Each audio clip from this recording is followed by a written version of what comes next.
우선 정화조 공사에 대해 알아보도록 하겠습니다. 정화조는 설계 시 어디에 위치하며 어느 정도 용량으로 설치되어야 하는 지정해집니다. 도면에 맞춰 정화조 묻을 자리를 굴삭기로 파는 작업을 진행합니다. 그 자리에 정화조 보호용 콘크리트 박스를 안착시키게 되는데요. 모든 준비가 끝나면 박스에 알맞게 정화조를 넣습니다. 그 다음 흙이 들어가지 않게 맨홀 뚜껑을 덮고 정화조가 움직이지 않게 흙을 채웁니다.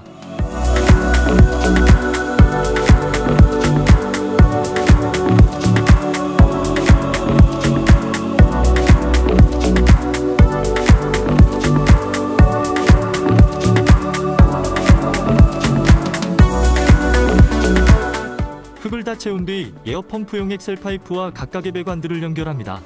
그리고 오수바지도 연결하고 흙을 덮어 마무리하게 됩니다. 건물에서 나오는 오수관의 높이보다 정화조의 높이가 낮아야 분뇨가 원활하게 흘러내려갑니다. 이 점 꼭 기억하셨다가 시공할 시 주의 깊게 보시면 좋을 것 같습니다. 기초에서 나오는 오수관이 정화조를 거쳐 오수관으로 연결되는 라인이 일직선일 경우 배수가 잘 될 뿐더러 작업도 수월합니다. 마지막으로 상부의 노를 덮고 시멘트 타설을 하게 되는데요. 나무 각재로 사각틀을 만들어 바닥 타설과 미장을 하여 포크레인으로 흙을 덮고 마무리하게 됩니다. 그리고 공사가 끝이 나면 각종 이유로 정화조의 3분의 2 이상 물을 가득 채워 넣게 됩니다. 많은 분들이 정화조는 분뇨를 모아놓는 거대한 물탱크라고 생각하시는데요. 실제로는 그렇게 단순하지 않습니다. 정화조는 내부에서 분뇨를 생화학적 과정을 거쳐서 슬러지 형태로 침전을 시키고 그 외에 오수만을 하수도로 배출하는 시설입니다. 그리고 정화조 시공 시 배관은 최대한 간단하게 하는 게 좋습니다. 그래야 분뇨가 정화조로 원활하게 내려갑니다. 추후 집 지을 일이 있어 정화조 공사를 하게 된다면 참고하시면 좋을 듯합니다. 이렇게 정화조 공사가 끝났습니다. 단열 공사가 끝나면 다루기와 투바이를 사용하여 틀 작업을 시작합니다. 석고보드를 쳐야 하기 때문에 목공틀을 만들어주는데요. 다루기와 투바이는 인테리어 현장에서 가장 많이 사용하고 있는 목자재입니다. 공간에 알맞게 틀을 제작하고 그 위에 석고보드를 치는 작업을 진행합니다. 보시는 것처럼 석고보드 2P 시공을 진행하고 있는 모습입니다. 많은 분께서 석고보드 1P와 2P 차이에 대해 궁금해하시기에 짧게 정리해드릴까 합니다. 일단 1P의 P는 플라이 약자입니다. 플라이는 한 겹, 두 겹 할 때의 겹을 말하는 것인데요. 공사할 때 1P라 하면 한 장, 2P라 하면 석고보드 2장을 친다 이렇게 이해하시면 되겠습니다. 석고보드는 기본적으로 단열과 방음에 대한 성능을 갖고 있습니다. 아무래도 두 겹을 치게 된다면 단열과 방음에도 좋겠지요. 그래서 일반적으로 석고보드는 두 겹을 치게 됩니다. 하지만 현장 상황이나 위치 또는 마감 형태에 따라 한 겹으로 할지 두 겹으로 시공할지 구분하게 됩니다. 그리고 석고 특성상 약하기에 부딪히거나 충격에 가했을 경우 파손대로료가 있기에 벽체는 두 겹을 치게 됩니다. 그런데 천장 같은 경우는 파손대로료가 없기에 보통 한 겹을 치게 되는 것이죠. 그리고 도배공사인지 페인트 도장공사인지에 따라 결정이 되는 경우가 있습니다. 페인트는 수축 팽창에 굉장히 민감하기에 대부분 기본적으로 석고를 두 겹 치게 되는데요. 석고를 두 겹 치게 되면 변형이나 수축 팽창을 더 잡고 있기에 하자의 발생이 줄어드는 것입니다. 보시는 현장의 경우 벽과 천장을 동일하게 두 겹 시공을 진행 중입니다. 화장실 같은 경우 방수 석고보드를 사용하여 시공하게 됩니다. 일반 석고보드와 방수 석고보드는 쉽게 색상으로 비교하실 수 있는데요. 방수 석고는 파란색입니다. 방수 처리가 되어 있는 제품이기에 주로 화장실 또는 집중적으로 방수를 해야 하거나 습기에 취약한 공간에 사용됩니다. 이 집의 최종 마감은 벽지로 도배 시공을 하려고 합니다. 다음 영상에서는 벽지 도배 시공과 남은 공정들에 대해 소개드리겠습니다. 구독 눌러주시면 영상 올라오는 즉시 알람을 보내드립니다. 언제든 편안하게 영상을 시청하실 수 있으니 구독과 좋아요 부탁드립니다. 다음은 방통공사에 대해 알아보도록 하겠습니다. 방통공사란 온수 시스템 공사를 말하는데요. 쉽게 설명해 바닥 난방 공사입니다. 방통공사는 바닥 콘크리트에 단열재를 시공하고 그 위에 온수 파이프 즉 엑셀 파이프를 시공한 후에 몰탈 시멘트 타설을 하면 방통공사가 완료됩니다.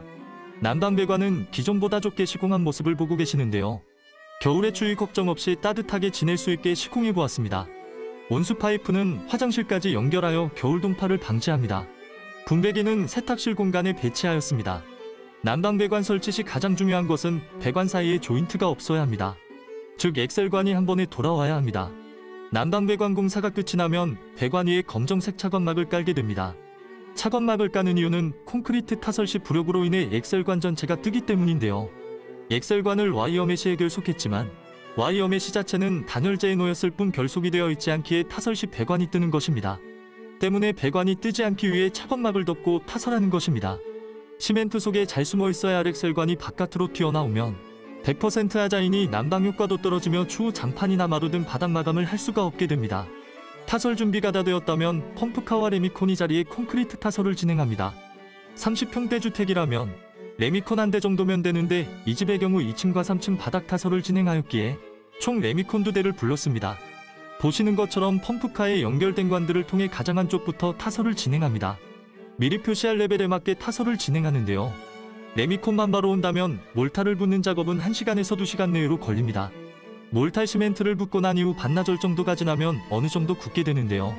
알맞게 미장 작업까지 하면 튼튼한 바닥이 완성됩니다.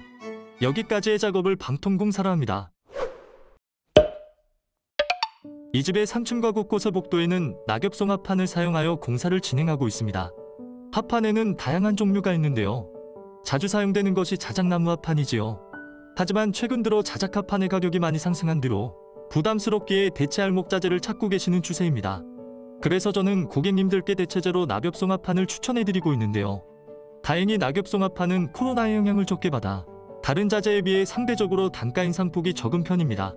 낙엽송 합판의 가격대는 일반 합판과 자작 합판 사이의 정도라 생각하시면 됩니다. 낙엽송 합판은 자작 합판에 비해 저렴하면서 품질이 안정적이고 균일합니다. 또한 낙엽송의 자연스러운 나무 무늬가 아름다운 것이 특징이며 어느 공간이든 멋지게 공간을 연출할 수 있습니다. 낙엽송 합판은 강도 안의 수성이 좋은 편이어서 외장재뿐만 아니라 내장재로도 사용되는 자재입니다. 낙엽송 합판의 크기는 원장 기준으로 큰 편이기에 공사 시 읍내 부분 도적기에 공간이 더 넓어 보이는 효과가 있는데요. 시공 시 주의할 점은 나무결에 맞게 작업을 진행해야 한다는 것입니다. 나무의 결이 맞지 않는 경우 공간이 난잡해 보이며 인테리어의 만족도는 떨어질 것입니다. 저희 직원이 능숙한 솜씨로 일을 하고 있는데요. 영상에서 보시는 것처럼 일정하게 시공해야 합니다. 여러분이 집을 짓게 될 일이 있어 목재 인테리어 공사를 할 때가 생긴다면 반드시 중요하게 보셔야 할 것은 나무의 결이 맞는지, 넉넉하게 우레탄 폼과 목공본들을 아끼지 않고 사용하는지, 합판이 들뜨지 않는지 중점으로 보시면 될 것 같습니다.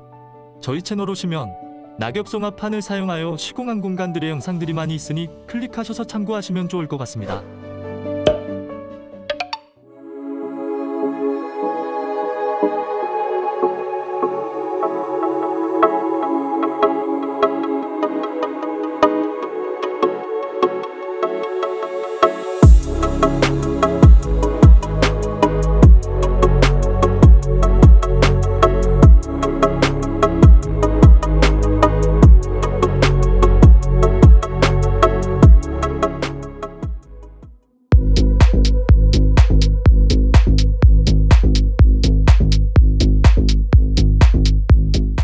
경계석을 시공하기 위해 우선적으로 바닥면을 고르게 하는 작업을 진행해야 합니다. 그 다음 경계석 이노 위치에 건축용실을 사용하여 규준틀을 설치하게 됩니다. 그와 동시에 사모래 개는 작업을 진행합니다. 사모래란 모래와 시멘트 섞은 것을 말하는데요.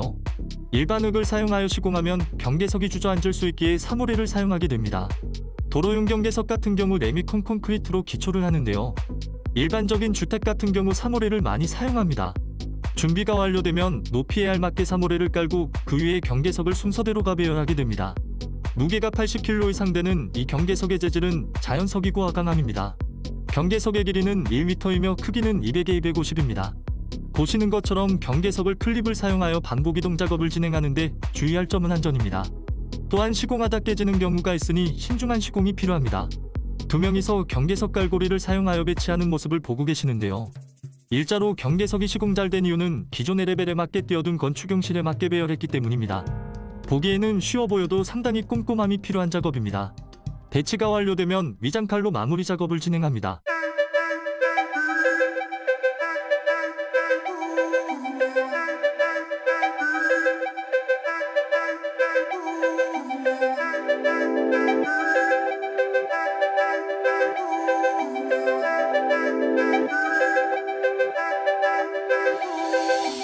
경계석 공사가 끝나면 다음으로 보도블록 공사를 진행합니다. 경계석 공사와 동일하게 보도블록 공사도 기초공사가 정말 중요합니다. 바닥 정리를 잘해야 추후 하자 없는 공사를 할 수 있습니다. 현장에서는 바닥 평탄화 작업을 나라시 작업이라 합니다. 먼저 돌을 캐내고 자풀과 쓰레기들을 정리하는 작업을 진행합니다. 그리고 모래로 바닥 레벨이 낮은 부분부터 채워줍니다. 포크레인으로 수월하게 작업이 되고 있는 모습인데요. 포크레인이 흙을 알맞게 부어주면 레벨에 맞게 평탄화 작업을 또 한 번 하게 됩니다. 수시로 보도블록 마감했을 때 높이를 확인하며 정리를 하게 되고 계속해서 돌들을 캐내며 평탄화 작업을 합니다. 그 다음 어느 정도 정리가 되었으면 전동 컴팩터를 사용하여 땅을 평평하게 다져줍니다. 바닥 기초 작업을 하기 위해서는 땅을 다지는 것이 필수입니다.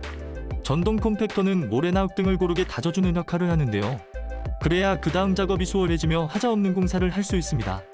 그리고 마무리로 수평대를 사용하여 바닥을 고르게 펴주며 기초 공사를 마무리합니다.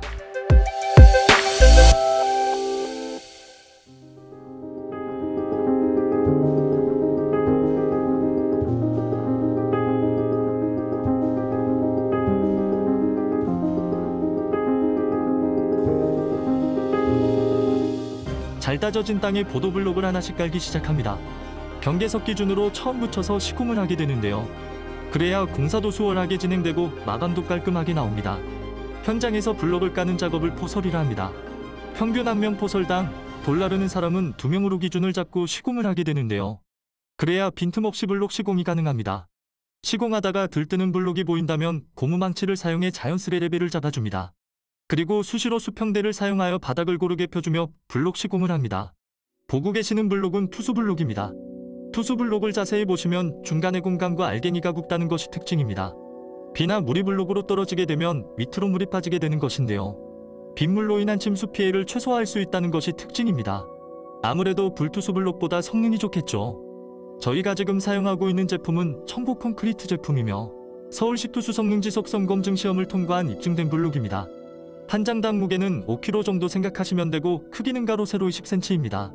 블록은 회사마다 종류와 색상이 다양하니 잘 알아보시고 선택하여 시공하시면 좋을 것 같습니다.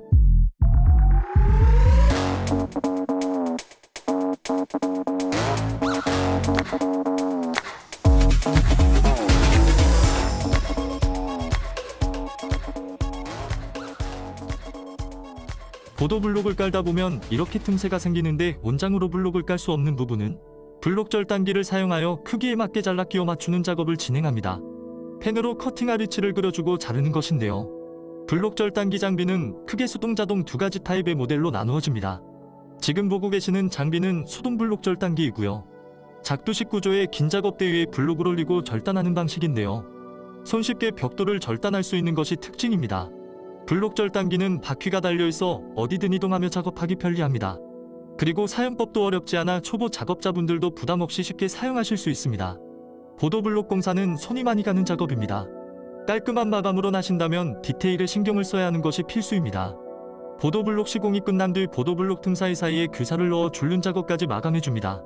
디자인에 따른 줄눈 마감 방식은 차이가 있으니 이 점 유의하시고요. 그리고 이 집은 필로티 구조이며 주차장으로 사용될 공간입니다.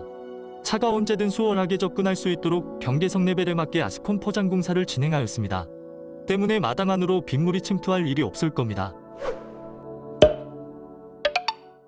오늘 영상 어떻게 보셨나요? 현재 진행 중인 조립식 주택의 각종 공사부터 시작해 경계석과 보도블록 시공까지 소개드렸는데요. 다음 영상에서는 남은 공정들에 대해 소개드리겠습니다. 매일 저녁 8시 영상이 올라오고 있습니다. 구독 눌러주시면 영상 올라오는 즉시 알람을 보내드립니다. 언제든 편안하게 영상을 시청하실 수 있으니 구독과 좋아요 부탁드립니다. 저번 영상 시청 못하신 분들은 더보기란에 링크 남겨두었으니 영상 모두 시청하시고 클릭해 참고하시면 좋을 것 같습니다. 그리고 영상만으로 잘 모르겠다는 생각이 드신다면 저희 시공 현장을 방문하여 직접 눈으로 보실 수도 있습니다. 영상으로 보시는 것보다 훨씬 많은 도움이 될 것 같은데요. 영상에서 미처 말씀드리지 못한 점 안의 꿀팁이나 돈 들어오는 풍수와 건축 이야기 등 함께 들으실 수 있습니다. 오시기 전 미리 연락을 주시면 기다리고 있겠습니다. 감사합니다. 그리고 견적 문의로 설계 도면을 메일로 보내주실 때는 도면을 PDF 파일로 꼭 보내주세요. PDF 파일이 없으시다면 의뢰하신 설계사무소에 PDF 파일을 요구하시면 됩니다. CAD 파일과 PDF 파일 2개 모두 갖고 계시다면 함께 보내주세요. 그리고 본인 연락처도 꼭 남겨주세요. 부탁드립니다.